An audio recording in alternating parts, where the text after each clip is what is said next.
Ada yang tahu cerita Syekh Ibrahim Mufti atau memiliki julukan beliau keramat? Syekh Ibrahim Mufti atau memiliki julukan beliau keramat, beliau bukan orang asal Indonesia, melainkan pendatang dari Timur Tengah yang diutus oleh gurunya Syekh Ahmad Kusasi di Madinah untuk menyebarkan agama Islam di daerah Bukit Alif, yang kini dikenal dengan Bukit Bule. Masyarakat Nagari Taram percaya Syekh Ibrahim Mufti punya peran penting dalam perkembangan Islam di 50 kota dan berkiprah pada masa kerajaan Pasai di Aceh. Syekh Ibrahim Mufti yang dikenal luas sebagai beliau keramat Taram atau Tuanku Taram adalah ulama karismatik. Namanya tidak hanya dikenal di Nagari Taram, namun juga melekat di hati jamaah seluruh cabang tarikat baik Naksabandiyah ataupun Syatariah yang ada di Sumbar, Riau bahkan Malaysia. Karomah yang dimiliki Syekh Ibrahim Mufti diyakini tak tanggung-tanggung. Masyarakat percaya bahwa Syekh bisa menghilang dan berpindah ke suatu tempat. Konon, menurut cerita yang diyakini warga Nagari Taram, Syekh Ibrahim Mufti memang pernah menghilang, sehingga membuat anak dan murid-muridnya menjadi khawatir. Saat itulah, salah satu anaknya yakni Syekh Muhammad Jamil mencari Syekh Ibrahim Mufti ke wilayah Bengkalis, Provinsi Riau. Tapi sang anak meninggal dalam pencarian tersebut. Petunjuk disampaikan melalui mimpi kepada salah satu muridnya. Dalam mimpi itu, Syekh Ibrahim Mufti berpesan kepada muridnya, "Jika ingin mencari saya, maka lihatlah cahaya pada malam 27 Rajab. Di mana ada cahaya itu, disitulah kubur saya." Singkat cerita, pada malam 27 Rajab yang ditunggu itu, salah seorang murid Syekh Ibrahim Mufti melihat ada cahaya dari bumi yang tembus ke atas langit. Begitu dilihat, ternyata cahaya tersebut bersumber dari sebuah tanah yang berada tidak jauh dari kaki Bukit Bule, Nagari Taram. Sejak saat itu, murid-murid Syekh Ibrahim Mufti dan masyarakat yakin kuburan yang terlihat tersebut adalah makam Syekh Ibrahim Mufti yang sebelumnya menghilang. Syarat cerita keramat kisah tentang Syekh Ibrahim Mufti yang makamnya hanya diketahui lewat cahaya ini tidak mengherankan bagi masyarakat Taram, apalagi bagi ulama tarekat di Minangkabau. Sebab riwayat hidup Syekh Ibrahim Mufti memang syarat dengan keramat.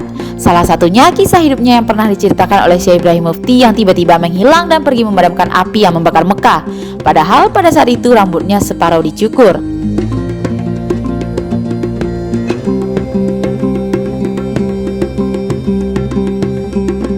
Selain itu, wilayah Taram yang dahulunya gersang mulai berubah menjadi subur dan dialiri banyak air. Hal ini berubah secara perlahan setelah Syekh menancapkan tongkatnya.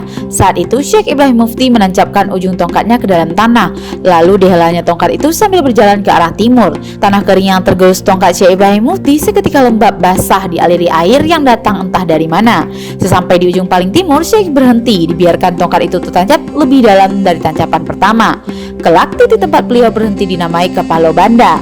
Itulah mata air pertama di Taram yang kini menjadi objek wisata.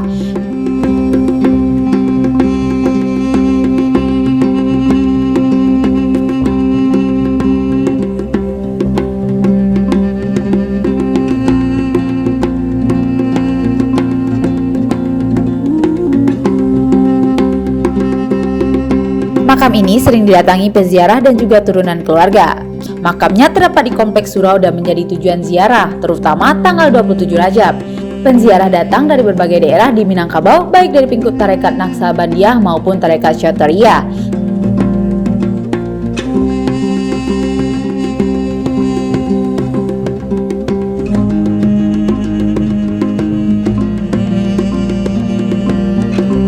Surau Tua Taram merupakan pusat peradaban Islam tertua di Luak 50, Kabupaten 50 Kota, Sumatera Barat.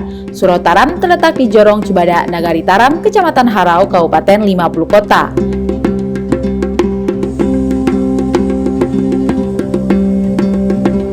Menurut sejarah, surau ini didirikan pada awal abad ke-17 oleh Syekh Ibrahim Mufti, seorang ulama penyebar Islam di Nagari Taram.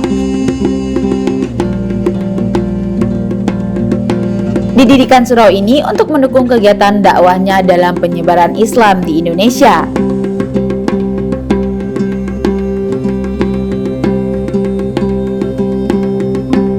Surau ini menjadi pusat penyebaran agama Islam di luar 50 Kabupaten 50 Kota, Payakumbuh hingga ke Kampar Riau. Surau Taram ini juga pernah dijadikan tempat untuk kegiatan sulu. Sulu adalah jalan atau cara mendekatkan diri kepada Allah Subhanahu wa Ta'ala dengan cara sedekat mungkin dan mengikuti ajaran-ajaran yang dilakukan oleh Nabi Muhammad SAW. Tradisi sulu ini mengasingkan diri hingga 40 hari di surau-surau yang sudah menjadi kebiasaan orang-orang di Sumatera Barat dan dilakukan selama bulan Ramadan.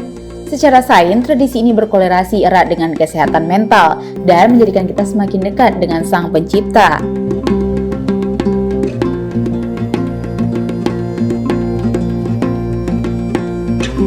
Sebuah ukiran bunga mawar masih terpahat di salah satu pilar surau dan masih asli peninggalan zaman dahulu. Sejak didirikan, Surau Taram tercatat telah mengalami sejumlah perbaikan. Bangunan surau yang berdiri saat ini merupakan hasil pemugaran dengan tetap mempertahankan bentuk arsitektur asli. Surau tua ini sudah sangat tua dan pernah mengalami kebakaran pada abad ke-19. Kemudian pada tahun 1994, surau ini dipugar kembali pada beberapa bagian. Surau Tuo ditopang oleh 13 pilar dan di tengah bangunan ada pilar bundar yang terpaku di atasnya foto benda-benda peninggalan Syekh Ibrahim Mufti, tongkat yang berukuran hampir 2 meter, sebuah ember yang terbuat dari kuningan, dan kitab bertulisan tangan. Benda peninggalan Syekh Ibrahim Mufti ini berada di rumah anak-anaknya yang tak jauh dari surau.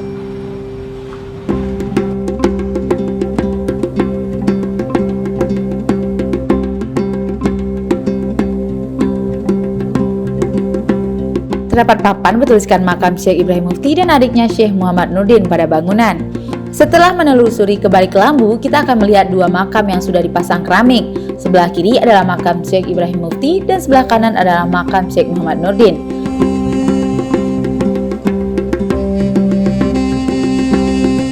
Kini Surau Tuo dikelola oleh 7 pasukan secara bergiliran yang ada di Nagari Taram, yaitu suku Pitopang, Melayu, Sumpadang, Simabur, Bodi, Piliang Gadang, dan Piliang Lawe.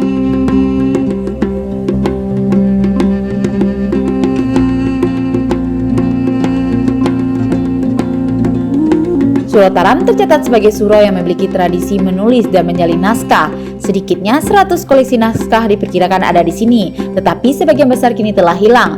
Hanya 14 naskah yang masih tersimpan. 10 diantaranya berada dalam kondisi yang sangat buruk. Sebagian naskah disimpan oleh Ramli Datuk Marajo Basa, keturunan ke-13 dari Ibrahim Mufti. Ramli Datuk Marajo Basa meyakini Syekh Ibrahim Mufti berasal dari Palestina. Ramli memperkirakan Syekh Ibrahim Mufti datang ke Taram pada tahun 1600-an atau abad 17, tapi belum ada yang tahu kapan Syekh Ibrahim Mufti lahir dan tahun berapa wafatnya. Next aku bakal bahas apa lagi ya?